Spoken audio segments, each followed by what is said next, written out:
Hello, ನಮಸ್ತೆ. ನಾನು doctor ಸೌಮ್ಯ Prakash, gynaecologist. ಇವತ್ತಿನ ದಿನ ತಮಗೆ ಮಾಹಿತಿ ಕೊಡ್ತೇನೆ ಚಂದ್ರಗ್ರಹಣ ಮತ್ತು ಗರ್ಭಾವಸ್ಥೆ. ನನಗೆ ಹಲವಾರು ಜನ ಪ್ರಶ್ನೆ ಕೇಳಿದ್ದಾರೆ, ಮೇಡಮ್ ಚಂದ್ರಗ್ರಹಣದಿಂದ ಗರ್ಭಾವಸ್ಥೆಯಲ್ಲಿ ಮತ್ತೆ ಗರ್ಭಿಣಿ ಸ್ತ್ರೀಗಾಗ್ಲಿ ಅಥವಾ ಗರ್ಭದಲ್ಲಿರುವ ಮಗುವಿಗಾಗ್ಲಿ ಏನಾದ್ರೂ ತೊಂದರೆ ಬರುತ್ತಾ, ಅಂದ್ರೆ ಇದರಿಂದ ಏನಾದ್ರು ಅಂಗವಿಕಲತೆ ಆಗುತ್ತಾ ಅಂತ ಸುಮಾರು ಜನ ನನಗೆ ಪ್ರಶ್ನೆ ಕೇಳಿದ್ದಾರೆ. ಸೊ ನಾನು ತಮಗೆ ಗೊತ್ತಿರುವ ಹಾಗೆ ಇಂದಿನ ಕಾಲದಿಂದ ಪೂರ್ವಜರು ಏನು ಹೇಳಿದ್ದಾರೆ ಅಂದ್ರೆ, ಚಂದ್ರಗ್ರಹಣ ಸಮಯದಲ್ಲಿ ಗರ್ಭಿಣಿ ಸ್ತ್ರೀಯರು ಒಂದು ಕತ್ಲೆ ಕೋಣೆಯಲ್ಲಿ ಇರಬೇಕು, ಯಾವುದೇ ಶಾರ್ಪ್ ಐಟಮ್ಸ್, ಸಿಸರ್ಸ್ ಆಗ್ಲಿ ಆ ತರ ಮುಟ್ಟಬಾರ್ದು, ದೇವರ ಕೋಣೆಗೆ ಹೋಗ್ಬಾರ್ದು, ಮತ್ತೆ ಆಹಾರ ಸೇವನೆ ಮಾಡಬಾರ್ದು, ನೀರು ಸಹ ತಗೊಂಬಾರ್ದು, ಎಲ್ಲೂ ಹೊರಗಡೆ ಓಡಾಡಬಾರ್ದು ಅಂತ ಇದೊಂದು ಮಿತ್ ಅಂತ ಇದೆ. ಮಿತ್ ಅಂದ್ರೆ ಮೂಢನಂಬಿಕೆ ಅಂತ ಹೇಳ್ತೇವೆ. ಸೊ ಸೈಂಟಿಫಿಕ್ ಎವಿಡೆನ್ಸ್ ಏನ್ ಹೇಳುತ್ತೆ ಅಂದ್ರೆ, ಆ ರೀತಿ ಯಾವುದೇ ರೆಸ್ಟ್ರಿಕ್ಷನ್ಸ್ ಇಲ್ಲ. ಚಂದ್ರಗ್ರಹಣ ಒಂದು normal process of the nature ಅಂತ ಹೇಳ್ತಾರೆ.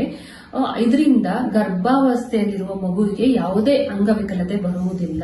ತಾವು ಈ ಸಮಯದಲ್ಲಿ ಆಹಾರ ಸೇವನೆ ಮಾಡಬಹುದು, ನೀರ್ ತಗೊಬಹುದು, ಮತ್ತೆ ಹೊರಗಡೆ ಓಡಾಡಬಹುದು ಅಂತ ಹೇಳ್ತಾರೆ. ಸೊ ಯಾವ ಚಂದ್ರಗ್ರಹಣಕ್ಕೂ ಗರ್ಭಾವಸ್ಥೆಯಲ್ಲಿರೋ ಮಗುವಿಗೂ ಏನು ತೊಂದರೆ ಆಗೋದಿಲ್ಲ. ಇದರಿಂದ ಈ ತರ ತೊಂದರೆ ಆಗುತ್ತೆ ಅಂತಾನು ಯಾವುದೇ ಸೈಂಟಿಫಿಕ್ ಎವಿಡೆನ್ಸ್ ಇಲ್ಲ.